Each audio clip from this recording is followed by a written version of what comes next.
The Cecil Hotel has long been a magnet for the tragic and the macabre. Opened in 1927 as a budget hotel in the heart of downtown Los Angeles, it was once a symbol of aspiration. But somewhere along the line, it became more infamous for its haunting stories than its budget-friendly rooms. The place seemed to attract death and despair, like a black hole pulling in the lost, the desperate, and the broken. Imagine you're walking through its dimly lit hallways, the heavy air thick with the weight of forgotten lives. And as we go down this path, every corner has its own story, some mysterious, some sad, and others downright terrifying. These are the people who met their end or had their lives forever altered inside the walls of the Cecil. Our dark journey begins in 1931. A man named W.K. Norton checks in under an alias, James Willies from Chicago. His stay is short and final. Norton, a Manhattan Beach resident, was found dead in his room after ingesting poison capsules. At just 46, Norton's death marked the start of what would be a long line of suicides tied to the Cecil, and that was just the beginning. Fast forward a year to 1932, when a maid stumbled upon 25-year-old Benjamin Dodich. No note, no explanation, just a self-inflicted gunshot wound to the head. The silence surrounding his death leaves you with an unsettling feeling. Why did he choose the Cecil for his final moments? Then came 1934, and the case of former Army Medical Corps Sergeant Louis D. Borden. At 53, Borden checked into his room, where he would ultimately take his own life by slashing his throat with a razor. His suicide was meticulously planned. He left several notes behind, one citing poor health as his reason. The image of a man methodically preparing to end his own life, surrounded by the chaos of downtown LA, is almost too much to fathom. And it didn't stop there. Just 3 years later, in March 1937, Grace E. Magro plummeted from a 9th-story window. Her fall wasn't completely fatal. Telephone wires broke her fall, wrapping around her body in a grim tangle before she died at a nearby hospital. The question still haunts us. Was it a tragic accident, or did she jump? The mystery lingers, as does the eerie image of her body, caught and twisted in the wires. Roy Thompson, a 35-year-old U.S. Marine Corps fireman, couldn't escape his fate either. In January 1938, after staying at the Cecil for weeks, he took a final leap from the top floor, landing on a neighboring building's skylight. Thompson's suicide barely made a blip in the headlines, another faceless casualty of despair within these cursed walls. The hotel continued to beckon lost souls. In May 1939, Navy officer Erwin C. Neblett also turned to poison within the confines of his room. Then came the story of teacher Dorothy Seiger in January 1940, who too consumed poison and was reported to be near death. We never learned what happened to her, whether she recovered or joined the long list of the dead. In 1947, the most infamous murder case Los Angeles has ever seen, the Black Dahlia. Elizabeth Short, a young, aspiring actress with dreams bigger than her reality, became the focus of a brutal murder that still haunts the city to this day. She was found in an empty street, her body cut in half at the waist, her face mutilated with grotesque slashes extending from the corners of her mouth to her ears. It was a sight straight out of a horror film, but all too real. While no one can definitively place Elizabeth at the Cecil, rumors persist that she was spotted drinking at the hotel's bar just days before her gruesome death. Was the Cecil Hotel her final stop before meeting her killer? We may never know, but the connection lingers like a ghost that refuses to fade. Now let's talk about the tragedy of Dorothy Jean Purcell. In 1944, this 19-year-old girl found herself at the Cecil with her boyfriend, shoe salesman Ben Levine. What happened next is the stuff of nightmares. Dorothy, unaware she was pregnant, went into labor. Not wanting to wake Levine, she went into the bathroom, gave birth to a baby boy, and believing the baby to be dead, she threw him out the window. His tiny body landed on the roof of the adjacent building. Charged with murder, Dorothy was later found not guilty by reason of insanity, but the image of that tiny form in the dark alley beneath the hotel still sends shivers down the spine. In the 1950s and 60s, the darkness continued to spread. Robert Smith, Helen Gurney, Julia Francis Moore, all took their lives by jumping from the upper floors of the hotel. Each one, like those before them, found something in the Cecil that drew them toward their end. Perhaps it was the anonymity of the place, the sense that the world had forgotten them as they stood on the brink. Then there's the shocking double death in 1962. Pauline Otten, just 27, had argued with her estranged husband before leaping from her 9th floor window. But she wasn't the only one to die that day. She landed on George Giannini, a 65-year-old pedestrian, killing them both instantly. At first, police thought it was a tragic suicide pact, but quickly realized Giannini had simply been in the wrong place at the worst possible time, his hands still in his pockets, his shoes still on his feet. Then we have Pigeon Goldie Osgood, one of the hotel's few regulars. In June 1964, she was found murdered in her room, beaten, stabbed, raped, with her room ransacked. Goldie had become a familiar figure around Pershing Square, where she fed the pigeons daily. Her murder, like many associated with the Cecil, remains unsolved. Despite her blood-stained killer being arrested shortly after, they had to let him go, another mystery lost to the ether. Fast forward to 1985, and we find one of the most feared serial killers of all time, Richard Ramirez, aka the Night Stalker, calling the Cecil Hotel home. Ramirez terrorized Los Angeles with a series of heinous murders, assaults, and satanic rituals. He was a predator, lurking in the shadows, targeting women and men in their homes at night. And where did Ramirez return after committing these horrific crimes? The Cecil Hotel, of course. He would slink back into the building covered in blood, unnoticed, as if the dark energy of the place cloaked him. Living in a $14 a night room on the 14th floor, Ramirez blended right into the hotel's backdrop of drifters and lost souls. The hotel was his lair, and no one thought twice about the strange man in dirty clothes making his way to his room after a night of killing. Ramirez wasn't the only serial killer to feel at home at the Cecil. In 1991, Austrian journalist turned serial killer Jack Unterweger followed in the Night Stalker's footsteps. Sent to the United States to write about crime in LA, Unterweger took up residence at the Cecil, perhaps because it seemed to call out to him. Like Ramirez, Unterweger preyed on women, specifically targeting sex workers whom he would strangle with their own bras. It's as if the hotel itself attracted those with darkness in their hearts, providing them shelter as they carried out their unspeakable deeds. From the 1970s to the early 90s, the deaths continued, some more mysterious than others. In 1975, an unidentified woman, only known by her alias, Allison Lowell, jumped from her 12th floor room. In 1992, an unidentified man was found dead in the alley behind the Cecil. No name, no story, just another body adding to the hotel's grim tally. And then came the most recent and perhaps most infamous case, the death of Elisa Lam in 2013. Elisa was a 21-year-old Canadian student whose body was discovered in a water tank on the hotel roof. The video footage of her final moments inside an elevator went viral. Her bizarre behavior, pressing all the buttons, hiding in the corner, gesturing wildly. Her death was ruled accidental, but theories abound, from paranormal games gone wrong to psychological breaks. The fact that guests were drinking and showering with water from the tank where her body decomposed for weeks only deepens the horror. The story doesn't stop there. In 2015, a 28-year-old man was found dead outside the hotel. The cause unclear, though many suspect another jump, another tragic leap into the Cecil's dark history.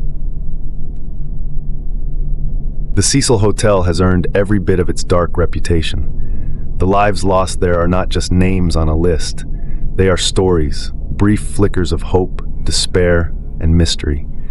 Every soul that checked into that hotel, never to check out, adds another layer to the enigma of this place, a building that seems to swallow life itself. The question remains, what is it about the Cecil that draws death to so many?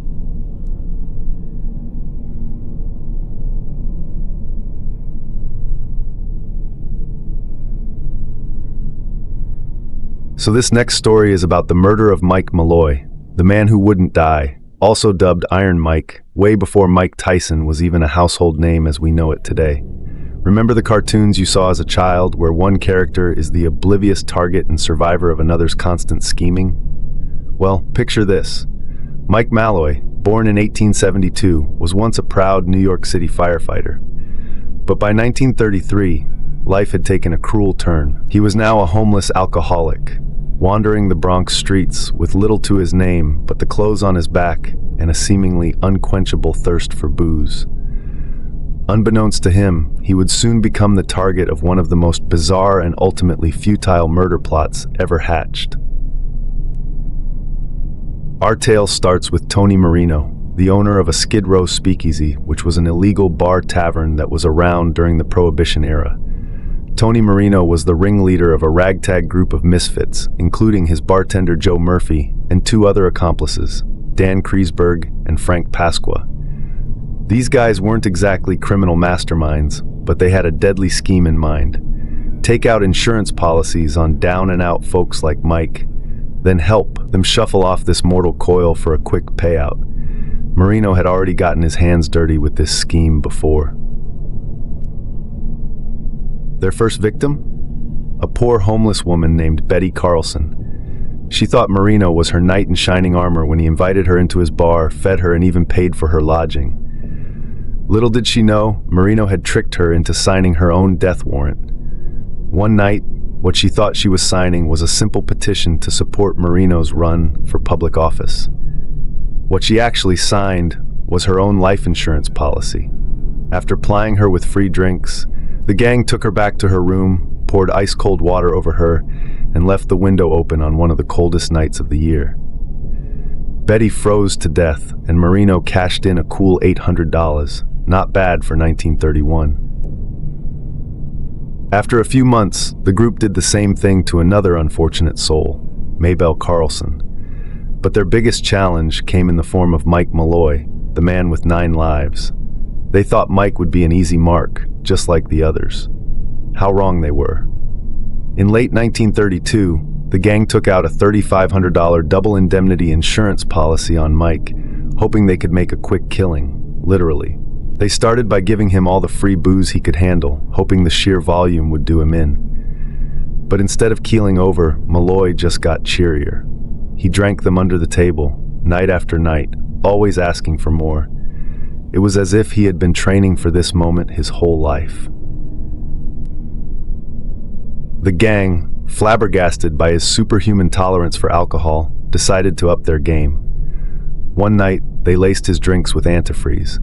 Surely this would be the end of old Mike, right? Wrong. Mike guzzled it down like it was top-shelf whiskey. He even complimented them on their new drink. Night after night, they increased the dosage, antifreeze, then turpentine, then horse liniment mixed with rat poison. But Mike, he just kept coming back for more, with a grin on his face and a spring in his step. At this point, the gang probably felt like they were living in that slapstick cartoon, watching their indestructible target bounce back from each increasingly absurd murder attempt. If you squint, you can almost see them standing there, scratching their heads in disbelief, eyes bulging and steam coming out of their ears. Frustrated, they finally decided to offer him food. One night they gave him raw oysters. They had soaked the oysters in wood alcohol.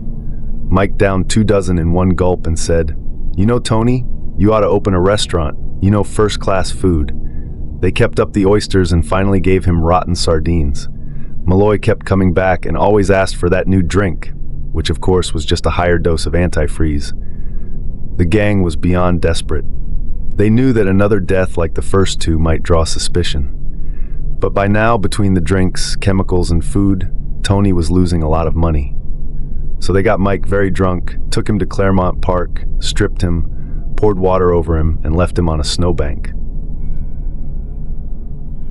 Mike didn't come back to the bar the next day. They scanned the newspapers hoping to find out about this man's passing. But there was no report of a man found dead in a park. A few days later, Mike came in, happy, with new clothes. He laughed at how he got so drunk at the bar that he wandered into the park and must have stripped off. The police picked him up, and after letting him sleep it off, they contacted a charity that gave him new clothes.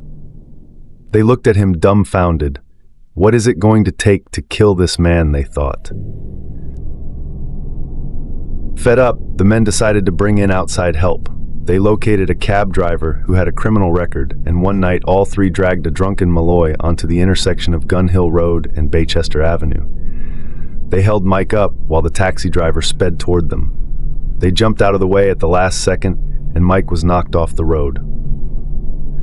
Thanking the cabbie, they promised to pay him from the insurance proceeds. Over the next few days, there was no sign of Malloy.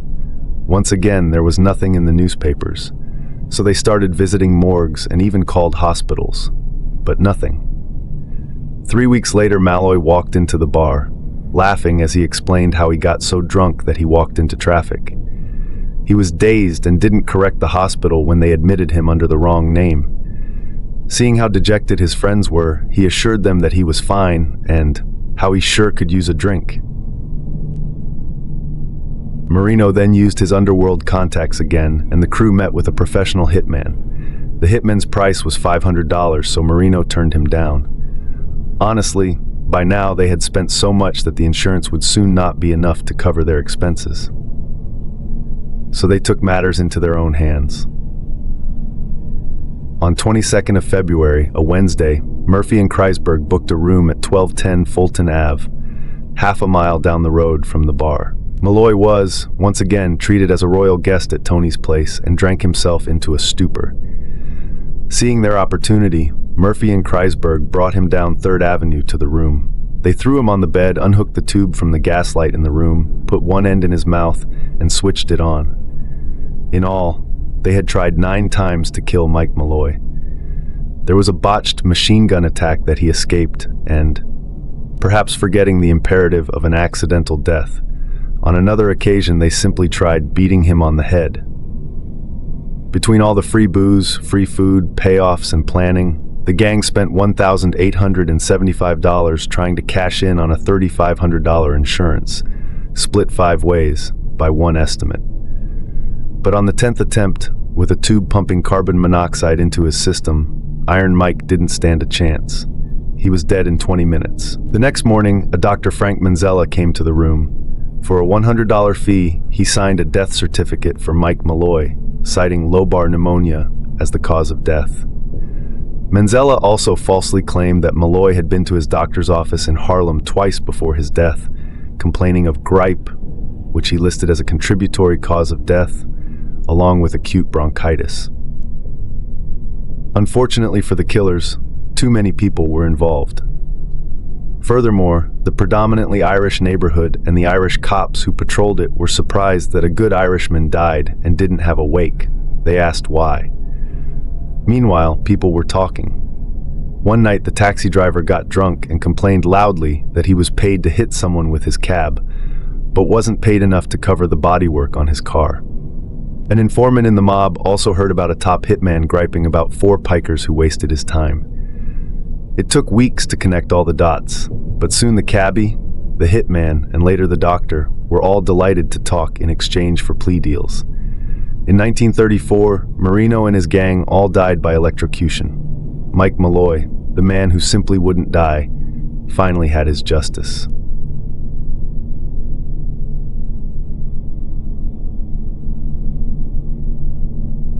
Born Arizona, Donnie Clark on October 8, 1873, to John and Emmeline Clark in Missouri, Mar Barker started life in the rural American Midwest, a far cry from the notorious reputation she would eventually earn. She married George Barker, a man who worked a series of low-paying jobs as a farmer, clerk, and watchman. Together they had 4 sons, Herman, Lloyd, Arthur, and Fred, all of whom would go on to follow a dangerous path of crime. From a young age, Mar's sons showed a tendency toward lawlessness. The Barker family paid little attention to their education, and the boys grew up illiterate. They quickly fell into a life of crime, beginning with Herman, who was involved in highway robbery in the 1910s, accidentally running over a child in a getaway car. Herman's death came in 1927 when cornered by police after a robbery. Herman shot and killed the police officer at point-blank range in the mouth before turning the gun on himself to avoid prosecution. By 1928, the Barker family had fully descended into a life of crime and violence. Lloyd was imprisoned at Leavenworth, Arthur was incarcerated in Oklahoma, and Fred was serving time in Kansas. Their father, George, left the family, unable to cope with the mounting tension. He and Mar often clashed over their sons. George refused to support their criminal activities, but Mar stood by them no matter what. Her love for her boys was fierce, and even as they drifted deeper into lawlessness, she remained their protector and defender. Mar's loyalty was unshakable, and when her son Fred was released from prison in 1931, she found herself pulled into the heart of his criminal empire. Fred teamed up with Alvin Karpis, another hardened criminal and Fred's former cellmate, and together they formed the infamous Barker-Karpis gang. The gang committed a series of robberies and quickly gained notoriety, with Mar always nearby, acting as their supporter and often hiding out with them. Their criminal exploits forced them to flee from state to state, but it was in St. Paul, Minnesota, where the Barker-Karpis gang found a true safe haven, a city where criminals like them were not just tolerated, but protected.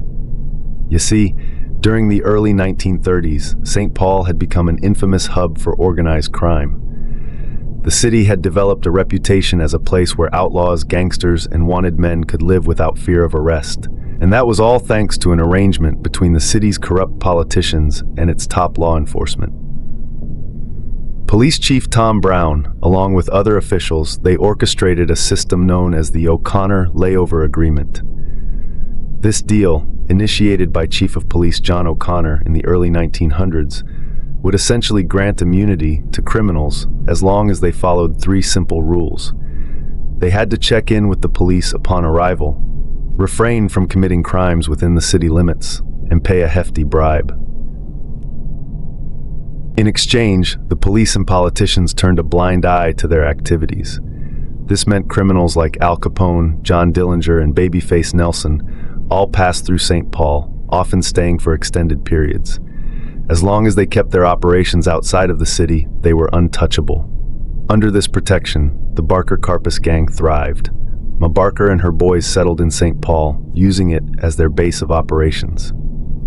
With Chief Brown and others ensuring their safety, the gang evolved from simple robbers to kidnappers, committing some of the most high-profile abductions of the era.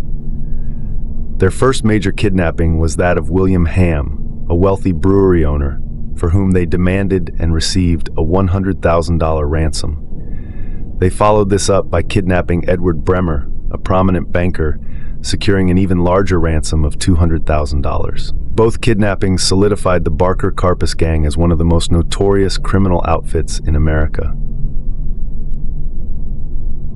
For Mar Barker, this life of crime wasn't just about money. It was about her undying loyalty to her sons. She loved them fiercely, and if they were going to live on the wrong side of the law, she would be there with them. Though she never masterminded the crimes herself, Mar's role in the gang was central. She provided them with shelter, supported them emotionally, and offered guidance, always by their side, encouraging their exploits. But by 1934, the gang's luck began to run out. The FBI, now fully aware of their activities, started closing in. Chief Brown's protection faltered, and he was eventually demoted for his involvement with the gang, though he managed to avoid any formal charges. The FBI connected the gang to the Ham kidnapping using a revolutionary new fingerprint identification method, and soon after, St. Paul was no longer a safe haven.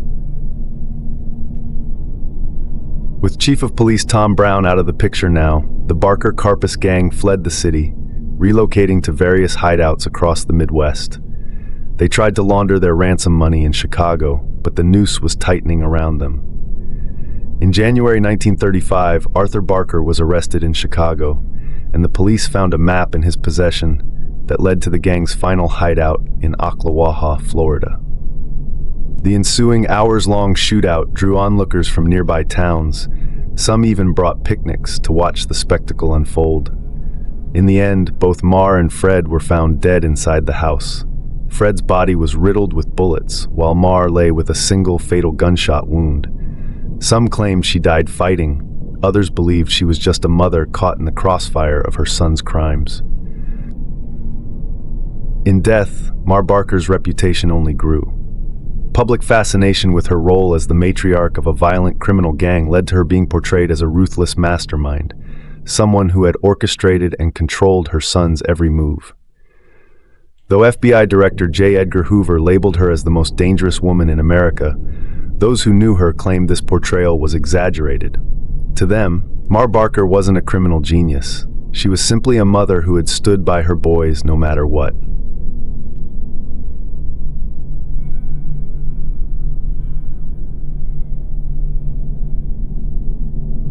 Joseph Douglas Ball was born on January 7, 1896, in San Antonio, Texas, to Elizabeth Hart and Frank Xavier Ball, and grew up in a wealthy family.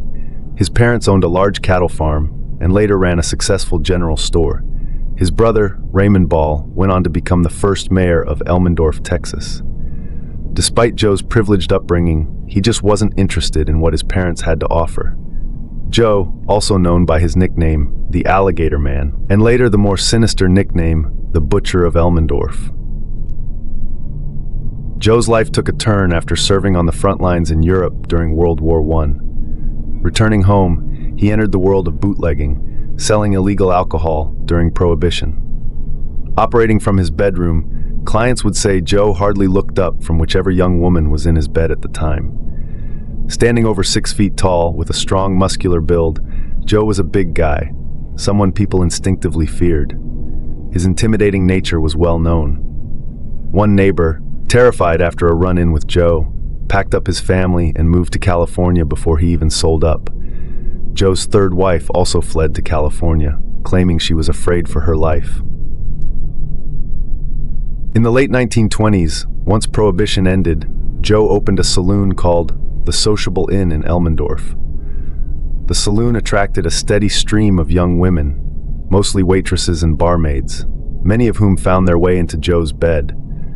Some even became his wives, though these relationships would finish as quickly as they started. One by one, they would vanish, and no one seemed to question their disappearances.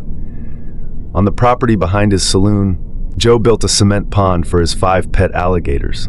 He turned it into an attraction, even charging locals to watch the alligators, particularly during feeding time, when the animals were fed live cats and dogs. Joe's cruelty was no secret, but few dared confront him. One neighbor, who complained about a foul smell coming from a rain barrel near the alligator pond, was met with such terror that he never spoke to Joe again. Even the police were wary. When an officer casually asked Joe why his waitresses kept disappearing, Joe responded by pulling a gun, pressing it to the officer's face, and threatening to kill him. The matter was never pursued further. By 1938, the community could no longer ignore the strange occurrences around Joe's saloon. When 22-year-old Hazel Brown, one of Joe's waitresses, and his lover went missing, her family reported her disappearance to the police. Hazel had last been seen with Joe, and no money had been withdrawn from her bank account. On September 24th, a Texas Ranger, accompanied by backup, paid Joe a visit at his saloon.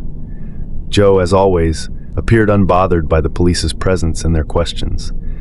But as the conversation continued, he calmly walked behind the counter, pulled a revolver from the cash register, and without a word, shot himself in front of the officers. Some reports claim he shot himself in the heart, others say it was the head. Either way, Joe Ball was dead. With Joe gone, the investigation turned to his handyman, Clifford Wheeler.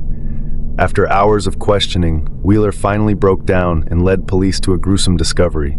Hazel Brown's remains were found in the rain barrel near the alligator pond.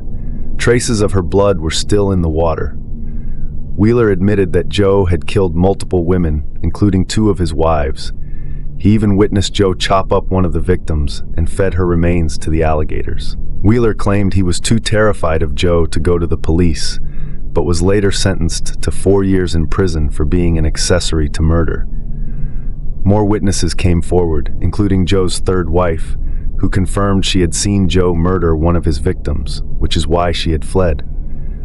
The neighbor, who had moved his family away, also confessed that he had witnessed Joe chopping up another body to feed to the alligators. It is believed that Joe Ball killed as many as 20 women, many of them women he had impregnated and later murdered because they became an inconvenience to him. He would kill them when their demands for marriage or attention became too much for him to bear. After Joe's death, his alligators were removed from the property and sent to a zoo in San Antonio, where they continued to draw crowds, a grim reminder of their former owner's dark legacy as the Butcher of Elmendorf.